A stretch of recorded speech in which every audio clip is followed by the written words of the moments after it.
Creo que la oportunidad para hablar de los adolescentes y en este caso de la patología mamaria en adolescentes, y me quise ir un poquito más atrás ahorita en el desarrollo de la plática, que va a ser breve, va a ser en función de que muchas de las alteraciones que nosotros encontramos en la adolescencia, pues tienen que ver con este desarrollo mamario desde la etapa fetal y que generalmente pues cobran relevancia cuando nosotros empezamos a atender a las niñas o a los niños inclusive en una etapa ya prácticamente durante la adolescencia.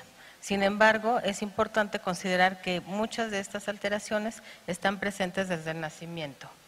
Es importante que recordemos de manera muy breve pues el desarrollo mamario, cómo se va a ir dando, sí, desde las 4 o 6 semanas inicia y prácticamente ya nosotros tenemos unas mamas definitivas con estos conductos galactóforos alrededor del 8º mes.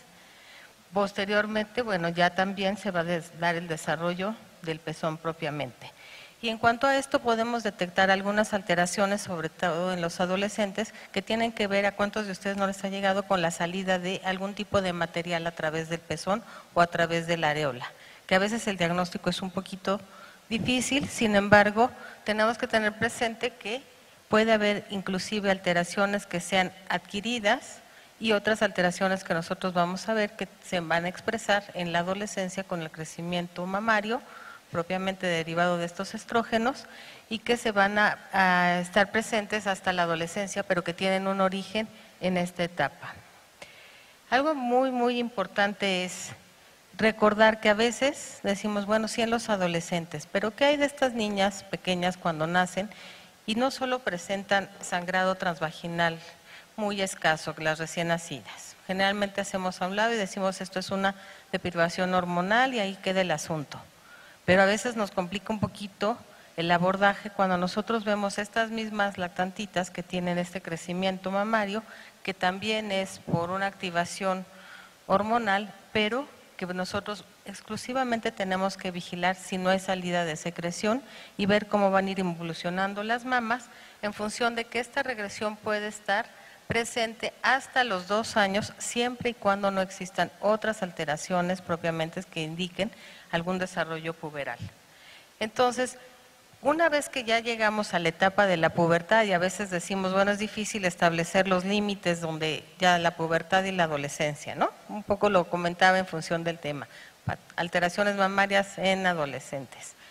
Bueno, nosotros una vez que empezamos este desarrollo puberal, ya sea en niñas o en niños, nosotros vamos a tener un estímulo estrogénico, un estímulo hormonal que va a ser el responsable de este crecimiento de la glándula mamaria. Específicamente, los estrógenos van a dar aumento del tejido ductal y la progesterona del crecimiento lobulillar y alveolar. Sin embargo, ¿qué es lo que nosotros podemos encontrar cuando existen estas alteraciones? Desde las variantes normales, que podría ser una telarca prematura, hasta algún tipo de tumoración, infecciones. Vamos a ver de manera muy rápida un panorama general que nos va a ir abarcando la mayoría de las alteraciones que se pueden presentar durante la adolescencia. Y me voy a enfocar, por supuesto, mucho más a las niñas. Sin embargo, al final también vamos a hablar un poquito de lo que, bueno, empatado con lo que decía el doctor, es alguna vertiente diferente, pero de los varones y de la ginecomastia.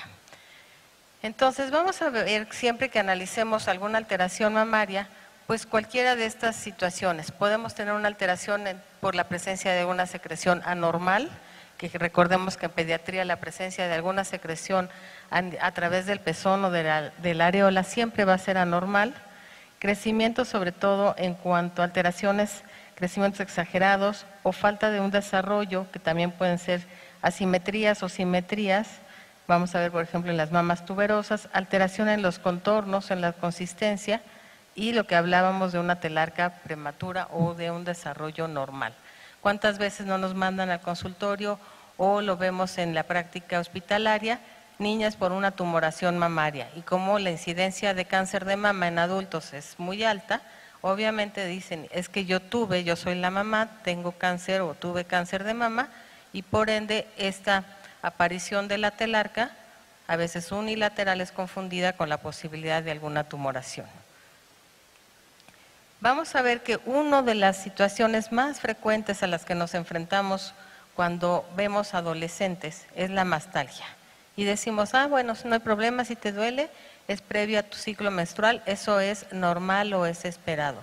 Pero en ocasiones hay una hipersensibilidad mamaria, ni siquiera consienten la ropa, hay una intensidad así muy importante que cualquier tipo de sostén les va a molestar, las actividades deportivas, sobre todo por el movimiento, y entonces vamos a tener que esta mastalgia, que pudiera ser hasta cierto punto de una intensidad leve, esperada durante el periodo premenstrual, se convierta realmente en un problema. En esto vamos a ubicar precisamente, esto tiene que ver con la etapa premenstrual o bien no tiene ninguna relación con el ciclo menstrual, porque entonces ahí entrarían parte de nuestros diagnósticos diferenciales, que sería la dorsalgia, vicios posturales tan comunes en la adolescencia, sobre todo porque queremos tapar un poquito o engañar un poquito esta parte del desarrollo puberal.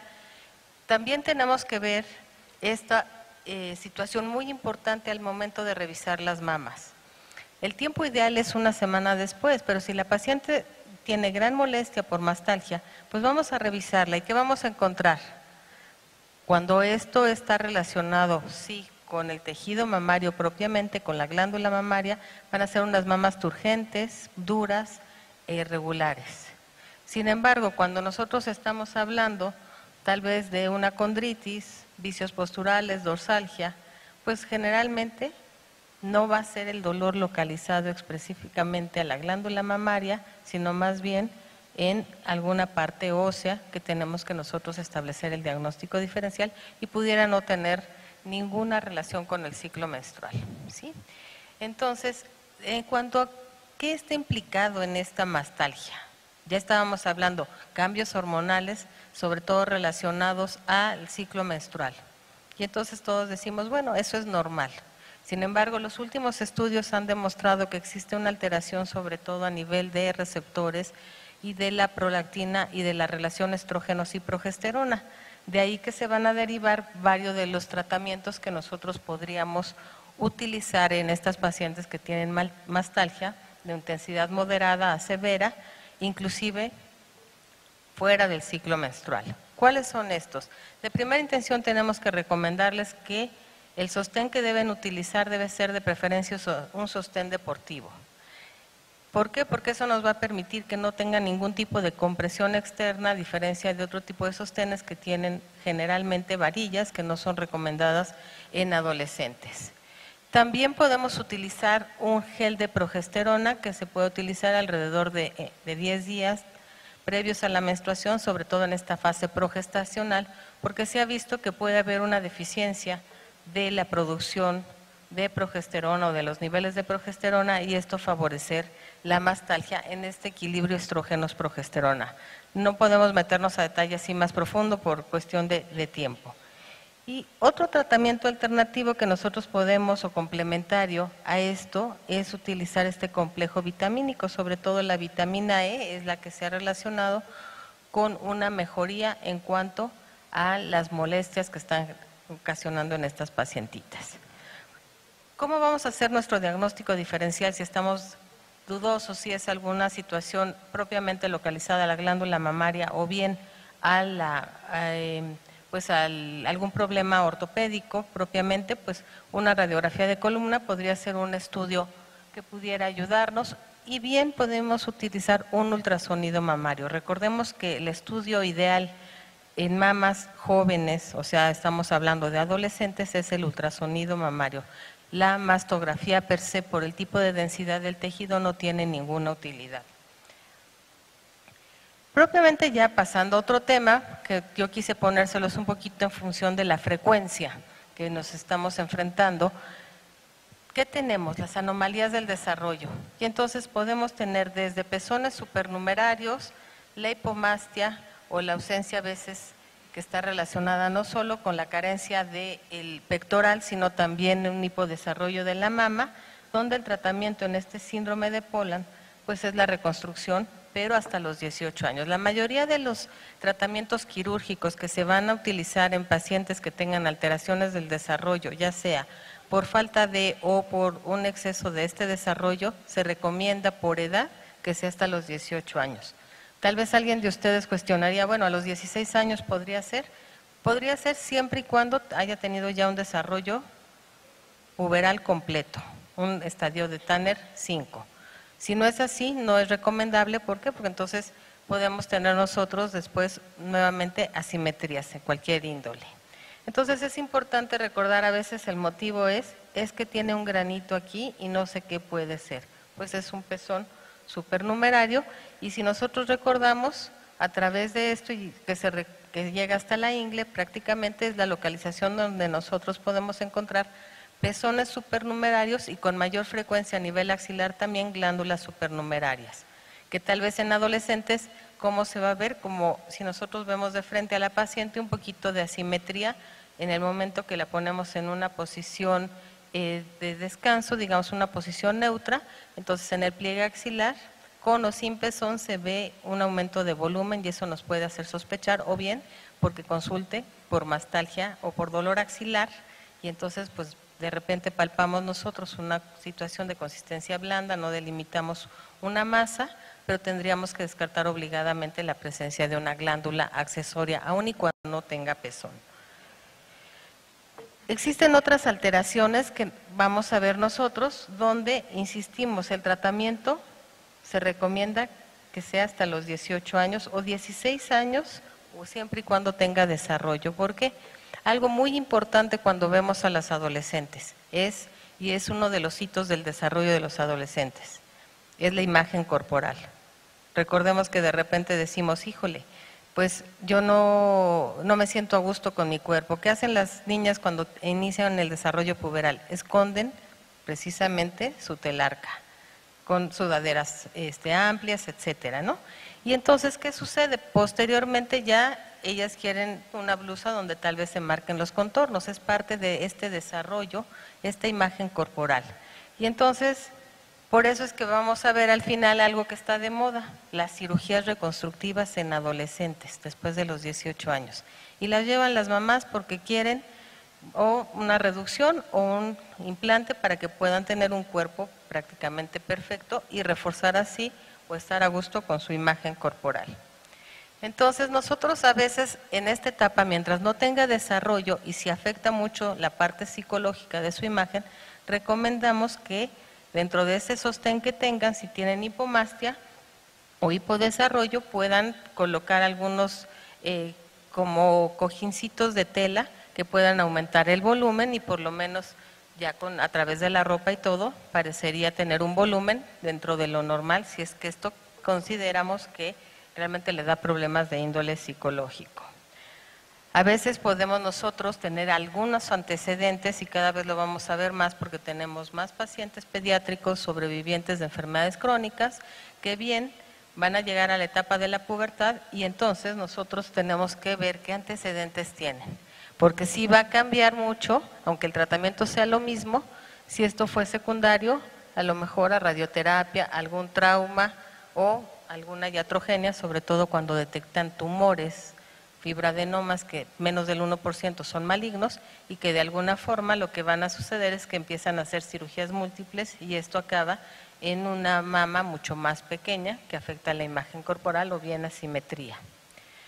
Estas son las mamas tuberosas, es un defecto también en el desarrollo que va a hacer que las mamas prácticamente en lugar de que puedan desarrollarse es como si estuviera una herniación en la mama propiamente y el tratamiento también es quirúrgico a fin de favorecer una mama normal, ¿sí? Porque son tubulares, son cilíndricas y es otra parte del desarrollo, no es que le estén creciendo como se ve ahí, un tanto asimétricas, digo, la percepción de la foto, pero si se fijan puede haber una mama tuberosa y la otra normal.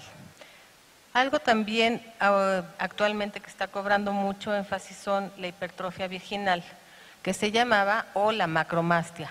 Esta generalmente nos va a dar tamaño de mamas aumentado que va a condicionar alteraciones de columna, dorsalgia propiamente, ahí no sería mastalgia o puede coexistir mastalgia más dorsalgia por el gran peso de las mamas, puede ser en todas estas anomalías del desarrollo unilateral o bilateral y esto se debe a una mayor sensibilidad de estos receptores hormonales estrogénicos y por eso hay un mayor desarrollo. Nuevamente las consecuencias son psicológicas y el tratamiento que se recomienda es cirugía. Aquí tenemos propiamente el síndrome de Poland y si se fijan ustedes, a pesar de que tenga la ausencia del pectoral, también vemos que la otra mama parece una mama tuberosa. Entonces, las consecuencias psicológicas, pero una vez que esta mama tiene un desarrollo completo, es cuando el tratamiento básicamente va a ser quirúrgico. Y ya hablábamos de la telarca prematura. Entonces, toda niña que tenga una presencia, hablamos, por eso quise ponerles lo de la recién nacida, que le damos plazo sin otros datos, ni velocidad de crecimiento acelerada, ni nada, otros datos de pubertad que pueda remitir. Sin embargo, si nosotros tenemos el desarrollo mamario, que a veces, lo mandan por justo que tiene una tumoración y corresponde a la telarca antes de los 8 años, tenemos que ver si es una variante normal de pubertad, como una telarca prematura únicamente, o forma parte de una pubertad temprana o una pubertad precoz, y bueno, para ello ya tendríamos que hacer una evaluación integral de nuestra paciente considerando pues obviamente la velocidad de crecimiento, podríamos una edad ósea, y esto un ultrasonido pélvico, bueno, porque es importante considerar que a veces hay quistes ováricos productores de estrógenos que pueden ser responsables de una pubertad temprana con la aparición de una telarca prematura.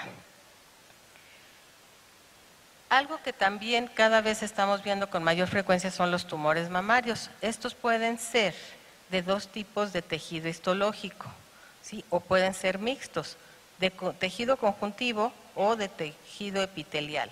La diferencia en la palpación va a ser esta consistencia dura o esta consistencia blanda, en su mayoría son mixtos. Y nuevamente aquí, ¿qué sucede? Generalmente estos, donde el predominio es epitelial, tienen una mayor respuesta, una mayor sensibilidad a los receptores estrogénicos y este desequilibrio hormonal. Pero algo importante es que decimos, sí, no señora, no se preocupe, menos del 1% son malignos, ¿de acuerdo? Y aquí tenemos los fibroadenomas como una posibilidad, que es el tumor más frecuente.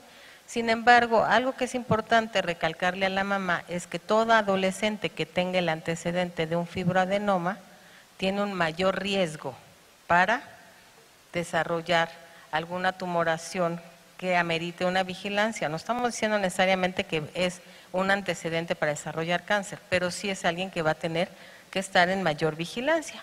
Por lo tanto, es importante que nosotros tengamos el diagnóstico de certeza si hablamos de fibroadenoma, de lipomas, en algunos casos sobre todo de inclusiones de leucemia, o los tumores que se consideran como, eso sí, antecesores de un tumor maligno, que son los tumores filodes. Aquí tenemos, este es un fibroadenoma de una paciente, obviamente está abierto a la mitad, ¿sí? Y lo único que nosotros tenemos es que mantenerla en vigilancia. Es un tumor totalmente benigno que generalmente se localiza en el cuadrante superior externo. Los traumatismos es otra alteración que puede estar presente. Puede ser por deportes de contacto sobre todo, algún accidente, un pelotazo que también puede ser un accidente, o abuso físico. Generalmente va a ser una masa que duele, pero va a ser una masa suave en un inicio. Y debe resolver espontáneamente nada más con analgésicos. Pero ojo, si tenemos necrosis grasa, porque recordemos que la mama, una gran parte posterior al tejido glandular es grasa, pues entonces este puede persistir por meses. Un ultrasonido nos ayuda a diferenciar esa masa a expensas de qué es. El tratamiento en general va a ser antiinflamatorios no esteroideos, el hielo y la ropa deportiva nuevamente. Cuando tenemos secreción sanguinolenta o secreción clara que puede ser a través del pezón, siempre que tengamos secreción que pueda ser blanca, nosotros tenemos que pensar que esa paciente está teniendo galactorrea. Tendríamos que revisar ciclos menstruales, pero además tendríamos que conocer un poquito qué antecedentes tiene, porque recordemos que a veces pacientes que tienen hipotiroidismo pueden también tener galactorrea. Estaríamos obligados a ver en un contexto integral nuevamente qué está sucediendo. A veces preocupa cuando la secreción es cero sanguinolenta, porque nosotros pensamos que puede ser sobre todo papiloma intracanalicular en cualquiera de estas formas, ¿sí? pero tenemos que diferenciarlo de estos quistes o de alguna otra malformación vascular, y esto lo hemos visto sobre todo en niñas o varones inclusive, que pueden hacer galactoceles, o bien niñas o varones que a la hora de que la mamá los baña detecta una masa, lo exprime y tiene secreción sanguinolenta. Únicamente se hace el ultrasonido y es la punción evacuadora, quizá igual nada más con masaje, y a menos de que esto sea recidivante y no se logre un drenaje absoluto, entonces se considera el tratamiento quirúrgico. Nuevamente, y por eso mencionaba yo que empataríamos un poquitito con esto, cambios mamarios por ansiedad, y hay fármacos, ¿no? Risperidona, por ejemplo, nos puede dar galactorrea, alteraciones tiroideas, pero algo de lo que se hablaba, yo no voy a entrar en detalle, pero tenemos varios adolescentes, y lo platicamos ahorita con el doctor, sobre todo varones, quienes son consumidores de marihuana, hacen ginecomastia, ¿sí? Entonces, es importante considerar que podemos tener también galactorrea por la exposición a esto, y si ya estamos atendiendo adolescentes, bueno, siempre considerar la exposición a esto. ¿Qué sucede a veces? Tenemos que ver cuáles son estas conductas de riesgo. ¿Por qué? Porque a veces se ponen piercings, como lo vamos a ver, o bien simplemente hay manipulación y las adolescentes a veces tienen uno que otro vello y hacen una depilación que puede condicionar una infección local y puede tener nada más un problema propiamente de una celulitis, y en ocasiones rara vez, sobre todo cuando se asocia a la presencia de quistes a nivel de los conductos, como habíamos hablado, cuando hay secreciones, estos se pueden infectar, y entonces tenemos la posibilidad de dar tratamiento antimicrobiano, considerando que el estafilococo aureus es una de nuestras posibilidades como germen que nos va a estar condicionando estos procesos infecciosos. En los cambios fibroquísticos, que es otra de las condiciones que nos va a dar mastalgia, tenemos nosotros que diferenciar muy bien si es mastalgia o esta mastalgia secundaria a los cambios fibroquísticos. Nosotros generalmente vamos a pedir un ultrasonido mamario en el cual nos van a reportar un tejido fibroglandular aumentado en esa mama, que es una mama joven. Asociado a la mastalgia, nosotros podemos considerar ya la palpación una consistencia nodular firme, sin que se logren delimitar bordes para considerar que es una tumoración, que esta paciente está teniendo una condición fibroquística o cambios fibroquísticos. Hay mucha hipersensibilidad y nuevamente, si se fijan en todo lo que hemos hablado, al final de todo la mama crece por respuesta hormonal y hay un desequilibrio entre el balance estrógenos-progesterona a nivel de los receptores. Nuevamente, ¿qué se recomienda? El sostén que sea deportivo, la dieta libre de xantinas y nuevamente las vitaminas como una parte del tratamiento coadyuvante para disminuir un poquito las molestias. No porque las vitaminas per se nos vayan a modificar esto, pero se ha visto que, recordemos que esta parte del dolor tiene mucho que ver también con la percepción de la paciente. Y las alteraciones estéticas de los que estábamos hablando ahorita, prácticamente, aquí está, que está de moda, el piercing. Entonces muchos de los adolescentes actualmente pues van y se colocan un piercing. Esto puede, además de infectarse, también puede generar pues nada más alguna alteración o la presencia de alguna secreción durante el proceso de cicatrización, y esto lo hacen los adolescentes en esta pertenencia al grupo con algunas otras conductas de riesgo que tendríamos que indagar en la exposición a ciertas drogas ilícitas, ¿sí? Y también lo que yo les comentaba de manera muy rápida, que es el aumento o reducción de mamas en función de esta imagen corporal. Por último, ya para terminar, las dermatosis, como este eczema de pezón, que se pueden dar obviamente por contacto, a veces diferentes tipos de ropa que utilizan las adolescentes, manipulaciones, etcétera, pero son consideraciones propiamente locales lo que nos puede afectar esta glándula mamaria.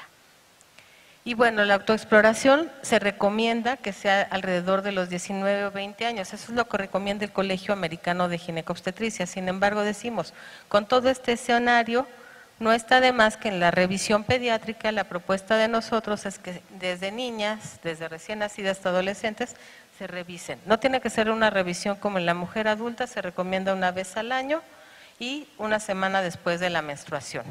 Y por último, lo que les decía, la ginecomastia en varones, que generalmente inicia con el desarrollo puberal, tiene una duración normal. Estoy hablando de ginecomastia puberal fisiológica y debe desaparecer en función de de que avance el desarrollo puberal con mayor producción de testosterona, entonces invierte la relación estrógenos-testosterona y lo que nosotros vamos a ver o a diferenciar es con adipomastia, porque a veces también el acúmulo de tejido, sobre todo con el problema que tenemos de obesidad, puede simular una ginecomastia. Pues de manera muy breve, ya no puse conclusiones, les dejo ahí mi correo electrónico por alguna duda que tengan y pues es un panorama muy, muy general debido al poquito tiempo, pero bueno, pues se los agradezco.